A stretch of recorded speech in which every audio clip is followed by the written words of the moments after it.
ক্ষমতা পাওয়ার পর মানুষ বদলে যায়, এটা কি তার দোষ নাকি আমাদের অন্ধ সমর্থনের ফল? একটা দল নির্বাচিত একটা লোককে প্রতিনিধিত্ব করার জন্য যে দিবে, আমার মনে হয় সেই জায়গা থেকে তাদেরকে সঠিক একটা লোককে নির্বাচন করা উচিত, যারা আমরা জনগণ যাতে বিভ্রান্তিতে না পড়ি। ক্ষমতায় যাওয়ার যে প্রক্রিয়াটা, অর্থাৎ দল যখন নমিনেশন দেয় তখন ভুল মানুষকে নমিনেশন দেয় কোনো কোনো ক্ষেত্রে। আবার জনগণ যখন ভোট দেয় তখন সে আবেগের বশে ভুল মানুষটিকে ভোট দিয়ে ফেলে। পরবর্তীতে দেখা যায় যে দ্বন্দ্বের যে সৃষ্টি হয় সেক্ষেত্রে উভয়েরও দোষ থেকে যেতে পারে। আমরা যাতে নির্বাচন করব তাদের কাছ থেকে আমরা সঠিক সেবাটা চাচ্ছি।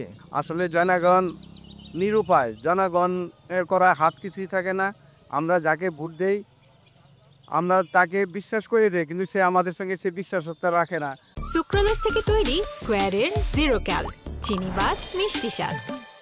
তাই আমি বলবো জনগণের এখানে কোনো হাত নাই। সবারই তো ভোট দিয়ে দেখলাম কে কি করে না করে।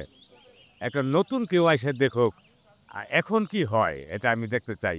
ক্ষমতা অবশ্যই জনগণের, চেয়ারের না। আর জনগণ যদি একত্রিত থাকে সেটা ক্ষমতার আগে হোক আর পরে হোক, এই দেশ বা জাতি পথ হারাবে না। আমরা কি আসলে ভোট দেওয়ার সময় আমরা কি সঠিক লোককে দেখি নাকি শুধু দল নেতা মার্কা দেখি? বেশিরভাগ আমরা মার্কা দেখে তা আমরা সঠিক থেকে বিচ্যুত হয়ে যাই। মাসালার মানি যার আছে সে যদি বকলম হয় তাকেই আমরা সমর্থন দিই।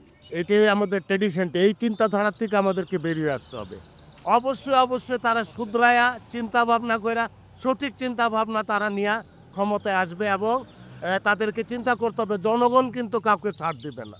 দেশপ্রেমিক এবং দেশের জন্য যে কল্যাণ করতে পারে এমন একজন নেতার অবশ্যই দরকার। এই জন্য আমার ব্যক্তি হিসাবে আমি খুব দাবি করব দলের কাছে, দলের প্রধানদের কাছে এমন লোককে দেন সে যাতে দেশপ্রেমিক হয় এবং যোগ্যতা সম্পন্ন লোক হয়। আমরা সামনে নির্বাচন চাচ্ছি, যেন সুন্দর ভালো সঠিক নির্বাচন হোক।